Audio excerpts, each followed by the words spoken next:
अस्सलाम वालेकुम व्यूअर्स, मैं हूं शफ़ीक और आप देख रहे हैं मेरा YouTube channel medicine information Urdu. Viewers, आज मैं जिस मेडिसिन के बारे में आपको इन्फॉर्मेशन दूंगा इसका नाम है डिक्लोरॉन डिस्पर्सिलेट और इसका मेडिकल नाम है डिक्लोफेनिक एसिड। सामी कंपनी की ये प्रोडक्ट है। डिक्लोरॉन डिस्पर्सिलेट मेडिसिन के ग्रुप नेसेड यानी non steroidal anti inflammatory group से तल्लुक़ रखती है। ये मेडिसिन दर्द, बुखार, सोजिश वगैरह को कम करने के लिए इस्तेमाल होती हैं। अब अगर हम डिक्लोरॉन डिस्पर्सिलेट के मज़ीद फ़ायदे पर बात करें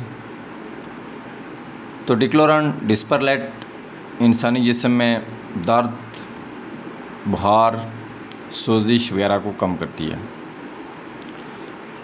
मिसाल के तौर पर कुछ लोग जोड़ों के दर्द का शिकार होते हैं, कुछ लोग हड्डियों का दर्द का शिकार होते हैं। मुख्तलिफ़ हादसात के बायस लोगों को जो चोटें आती हैं यानी एक्सीडेंटल पेन वगैरह को कम करती है। मुख्तलिफ़ नौइयत के जो ऑपरेशन होते हैं उसका दर्द कम करती है।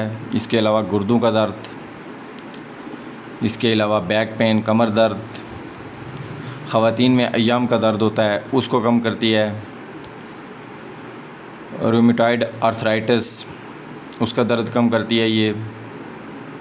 उसके अलावा डेंटल पेन जो होती है, दांतों का दर्द हो सकता है, दाढ़ का दर्द हो सकता है, उसको कम करती है।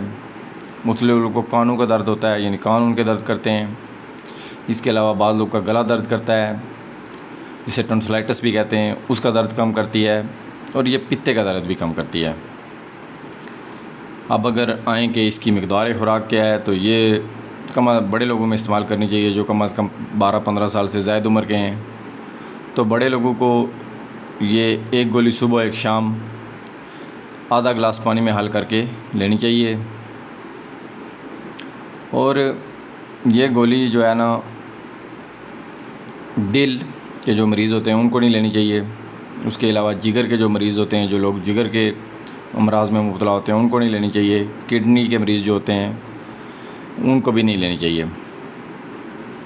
इसके गोली के अगर मुज़र असरात की बात की जाए, साइड इफ़ेक्ट अगर देखे जाएँ तो उसमें ये होता है कि ये जो लोग लेते हैं उनको क्या हो सकती है, उनको मतली आ सकती है, मैदे का दर्द हो सकता है, उनका मैदा डिस्टर्ब हो सकता है, मैदे में गैस बन सकती है। इसके अलावा ये मैदे का अल्सर भी कर सकती है और आंतों का अल्सर भी कर सकती है। इसके अलावा कुछ लोगों में इस गोली को लेने के बाद चक्कर आ सकते हैं। कुछ लोगों को पेट का दर्द भी हो सकता है और इस गोली को लेने वाले कुछ लोग डायरिया का शिकार भी हो सकते हैं। और ये गोली कब्ज़ भी कर सकती है, गनुदगी भी आ सकती है। वीवर्स, उम्मीद रखता हूँ कि आपको मेरी आज की मालूमात अच्छी लगी होगी। वीवर्स, आखिर में आपसे गुजारिश है कि मेरे यूट्यूब चैनल को सब्सक्राइब करें और मेरी वीडियोज़ को लाइक करें, शेयर करें। वीवर्स, आपकी हौसला अफजाई का बहुत शुक्रिया। खुदा हाफिज़।